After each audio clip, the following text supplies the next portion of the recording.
Guys, welcome to Bihar वाला ज्ञान। 19 जनवरी को सीजीएल मेंस का एग्ज़ाम था जो कि संपन्न हो चुका है और सीजीएल मेंस एग्ज़ाम का रिव्यू बताने वाले हैं क्योंकि मैं 4 बार सीजीएल मेंस दे चुका हूं और इस बार अच्छा गया एग्ज़ाम।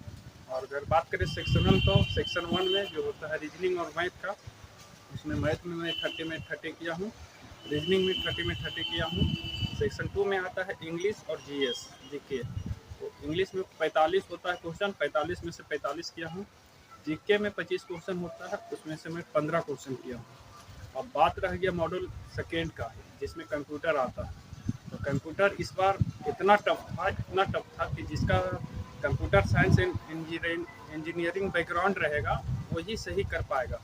और बाकी नॉर्मल जो बीएससी वगैरह किया है, जो खाली पीडीएफ पढ़ करके चले गए या यूट्यूब वाला वीडियो पे डिपेंडेंट थे, उन लोग कंप्यूटर में इस बार बहुत बड़ा मार खाने वाले हैं। क्योंकि मैं भी उसी में से एक हूँ, क्योंकि मेरा ना बीटेक का बैकग्राउंड है ना एमटेक का बैकग्राउंड है। तो कंप्यूटर में सबके लिए इस बार बहुत ज़्यादा रुलाने वाला काम किया है कंप्यूटर ने। और कंप्यूटर जिसका इस बार सही चल गया उसका इस बार सिलेक्शन पक्का है। तो सभी लोग को मैं बताना चाहता हूं कि अगर इस बार आपका एग्ज़ाम अच्छा गया है और कंप्यूटर में अगर आपका 22 नंबर और 18 नंबर आ जा रहा है, जो सीपीटी और बीएसटी पोस्ट के लिए होता है, अलग अलग कटअप निकलता है। तो अगर आप इनमें से आप अपने ऊपर कॉन्फिडेंस है कि मेरा 18 नंबर आ जाएगा कंप्यूटर में, तो फिर आप निश्चित होकर के आप रिलैक्स करें। लेकिन अगर आपको ऐसा लगता है, जरी सी भी डाउट है, तो आप 26 में लग जाए, क्योंकि 4 महीना के बाद शेड्यूल है एग्ज़ाम 26 का, सीजीएल 26 का। तो आप इस टाइम को वेस्ट ना करें। कट ऑफ हो और जो आंसर की है 1-2 दिन में आ ही जाएगा आंसर की। उसके बाद आपका डिसाइड हो जाएगा कि आपका कंप्यूटर में कितना नंबर आ रहा, आपको एक ओवरऑल आइडिया हो जाएगा। उस हिसाब से आप तैयारी में लग जाएंगे। लेकिन अभी एक दिन, अभी जो 20 तारीख होगा, 21 तारीख होगा, 22 तक लगभग आ ही जाएगा। क्योंकि पिछले साल जब सीजीएल 18 का हुआ था तो 2 दिन में दे दिया था इसका आंसर की। तो इस बार भी लगता है 1-2 दिन में दे ही देगा आंसर की। तो आप जो 4 महीना है जिसका भी कंप्यूटर खराब हुआ है, और उनमें से मैं मैं भी हूँ, क्योंकि मेरा भी कंप्यूटर कोई अच्छा खासा गया नहीं। कंप्यूटर में 12 अटेम्प्ट किया हूँ मैं।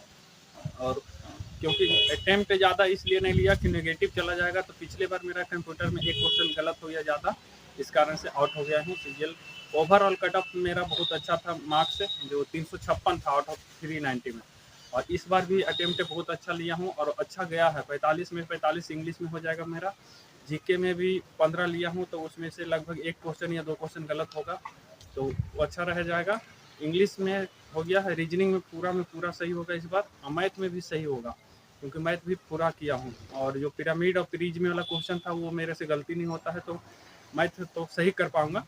अब रह गया कंप्यूटर का बात, तो कंप्यूटर इस बार, क्योंकि मेरा बैकग्राउंड बीएससी है, कंप्यूटर साइंस नहीं है, ना इंजीनियरिंग में किया हूँ, तो कंप्यूटर इस बार सबको रुलाया है। पिछले बार कंप्यूटर में फेल हुआ हूँ, 23 वाला सीजीएल में मेरा केस हो रखा है, और 22 वाला सीजीएल में टाइपिंग में फेल हुआ। तो 4 बार सीजीएल मेंस देने के बाद ये वीडियो बना रहा हूँ। और जो लोग भी इस बार मेंस दिए हैं वो पता होगा उनको कि कंप्यूटर ने क्या किया है इस बार, क्योंकि कंप्यूटर को लोग हल्के में ले लेता था, और उनमें से मैं भी हूँ जो हल्के में ले लिया। सिर्फ पीडीएफ पढ़ करके चल जाते थे कि कंप्यूटर में क्वालिफाई करना है, खाली पास करना रहता है। तो अगर ऐसा ले करके चलेंगे अगले बार भी, तो यही हाल होने वाला है, क्योंकि कंप्यूटर को चाहिए फुल इज्जत, और कंप्यूटर को हम लोग इज्जत देते नहीं है। क्या है उसमें जो मार्क्स होता है वो ऐड नहीं होता फाइनल मेरिट में। इस कारण से बहुत सारे बच्चा को नॉन सीरियस तरीके से पढ़ते हैं कंप्यूटर को। और इस बार जो है खास करके जिसको बात माने, जो कंप्यूटर पे काम करते आ रहा है, कोडिंग करते आ रहा है, उन लोगों के लिए तो कंप्यूटर बहुत अच्छा रहा होगा। लेकिन जो कंप्यूटर से कभी हैबिचुअल नहीं हुआ है, ना उसको किसी तरह से प्रैक्टिकल यूज में लेता है, और सिर्फ एक किताबी नॉलेज जो होते हैं वो पढ़ करके और एग्जाम सोचते निकाल देंगे, तो इस बार बड़ी मुश्किल होने वाला है कंप्यूटर सेक्शन खास करके। और यही डिसाइडिंग फैक्टर होगा कि आप इंस्पेक्टर बनेंगे इस बार या नहीं बनेंगे, या 26 के लिए रास्ता देखेंगे। तो आप अगर इस बार कंप्यूटर में धोखा खाए हैं और लगता है कि अगला बार नहीं होगा ऐसा, तो अगले बार भी होने वाला है। क्योंकि अभी से अगर कंप्यूटर नहीं पढ़ेंगे, तो पिछले बार जैसे 24 में हुआ था, उसी तरह इस बार 25 में हुआ है। 24 से लेवल थोड़ा सा ज़्यादा था इस बार कंप्यूटर में, और 24 का बात करें तो 23 से ज़्यादा लेवल था कंप्यूटर का। तो 24 में कंप्यूटर में बहुत सारे बच्चा फेल हुआ, उसमें से मैं भी हूँ। 25 में भी लगता है कि कंप्यूटर ले ही डूबेगा, और 26 में अगर अभी से नहीं पढ़ेंगे कंप्यूटर, तो 26 में पता नहीं क्या होने वाला है।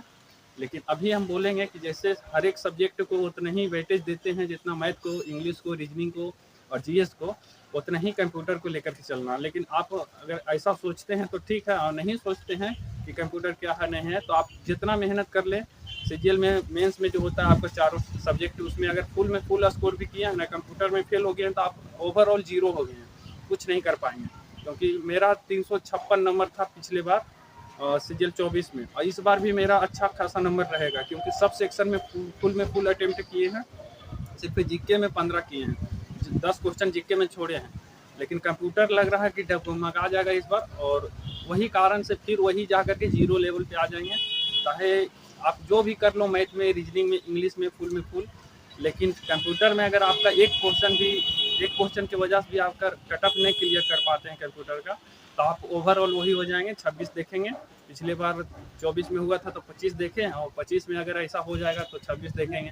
तो इसलिए मैं सजेशन देना चाहता हूं कि इस बार अगर आप कंप्यूटर में किसी तरह से फेल हो जाते हैं, या फिर ऐसा होना नहीं चाहिए, मैं तो दुआ करता हूं कि कंप्यूटर में ऐसा हो नहीं, लेकिन अगर हो जाता है तो कंप्यूटर आप शुरू से लेकर के चलेंगे, साथ में एक सब्जेक्ट के तौर पे लेकर चलेंगे। ये नहीं कि सिर्फ क्वालिफाई करना है तो कंप्यूटर पढ़ लेंगे लास्ट में, और देख लो कि लास्ट में पढ़ने का नतीजा क्या होता है कि कंप्यूटर से कैसा कैसा क्वेश्चन आ गया था।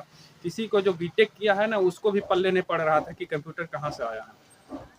तो हम लोग तो बीएससी वाले हैं, और प्लस में जो अगर नॉन ह्यूमैनिटी वाले हैं, जो ह्यूमैनिटी वाले बैकग्राउंड वाले हैं, उनको तो हर पता नहीं चलता होगा कि कंप्यूटर कहाँ से आया है। पिछले बार की बात करें तो आरबी वाले जो था, वो पीडीएफ जो देता है शुभम जैन, तो उसका कंप्यूटर लड़ा था। लेकिन इस बार तो आरबी वाले का पीडीएफ पूरा फेल हो गया। जितना यूट्यूब पे टीचर जो कंप्यूटर पढ़ा रहा है, सब कुछ फेल है। और पता नहीं कि मतलब लगता है कि हमको थ्योरी बेस्ड था, और जो बीटेक या फिर एमटेक वाले जो है, या फिर जिसका आईटी बैकग्राउंड है, वो सारे लोग अच्छे किए होंगे कंप्यूटर में। और मेरा तो अच्छा नहीं गया भाई। लगता है अगर 5-6 क्वेश्चन सही हो जाएगा तो सही है, लेकिन बनाए हैं 12 क्वेश्चन। तो देखो क्या होता है, और इसलिए मैं सजेशन दूंगा कि अगले वीडियो में आपको बताएंगे कि कैसे 26 के लिए प्लानिंग करना है, अगर इस बार अच्छा नहीं जाता है एग्जाम तो ऑल द बेस्ट, और 1-2 दिन आराम कर लीजिए और फिर 26 के लिए लग जाइए। क्योंकि अगर इसमें रिजल्ट हो जाएगा तो फिर छोड़ दीजिएगा, लेकिन रिजल्ट नहीं होता तो आप पीछे रह जाएंगे। तो थैंक यू, फिर मिलेंगे अगले वीडियो में। तब तक के लिए जय हिंद, जय भारत, जय मगध, जय बिहार।